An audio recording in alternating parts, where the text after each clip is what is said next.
thought-provoking content program. Here at Wenyeji TV, we are dedicated to bringing you in-depth coverage of the latest news, events, and stories from around the world.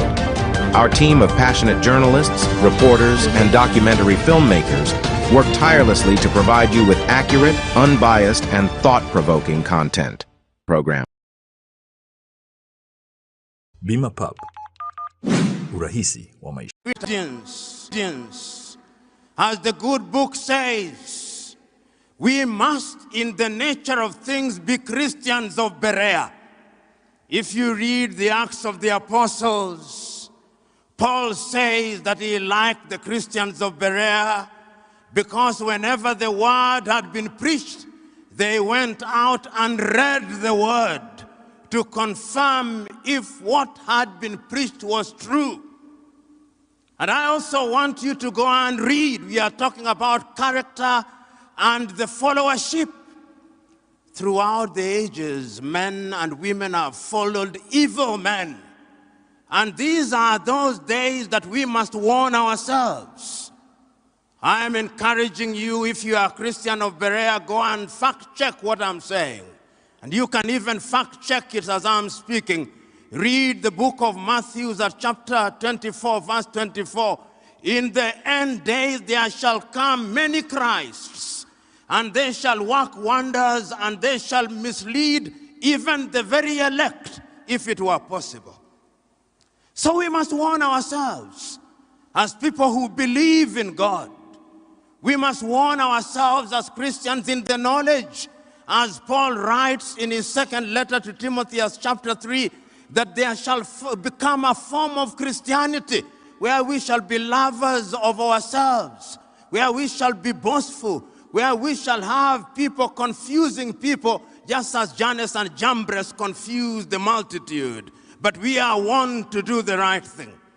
And I'm also telling you that the same Bible tells us that you cannot pretend to be lovers of God whom you have not seen if you do not love your brothers and sisters whom you see.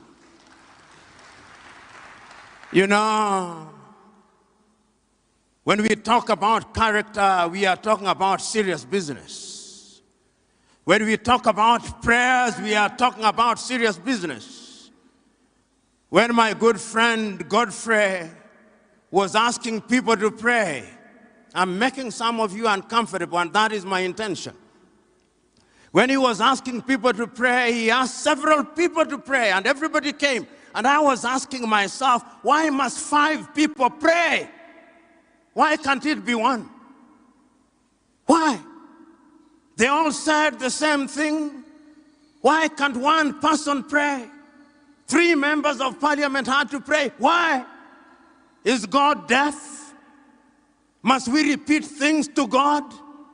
Are we like the latter-day Pharisees who pray that men may listen to us? Let us not use prayer breakfast to mock God. Let us use prayer breakfast to say that which is right and to speak the truth to all of us. I'm saying all these because we must say it, because we must not shy away from the truth. You know, and before I turn to my subject for 5 minutes, when Christ himself is asked, teach us how to pray, he prays in less than a minute. Our Father who art in heaven, hallowed be thy name. Thy will be done on earth as it is in heaven. Give us this day our daily bread. Full stop, he has prayed. All these things that we are in the business of asking, God knows before you ask. If he can number the hair on your head, if he knows your thoughts before you say them, don't be like Pharisees. Let us warn ourselves. And let us remind ourselves, as I said yesterday, prayer without action is superstition. We must act. We must do the right thing. Then I have been asked in the context of character, Africa is attractive throughout the ages. Africa has always been attractive. It was attractive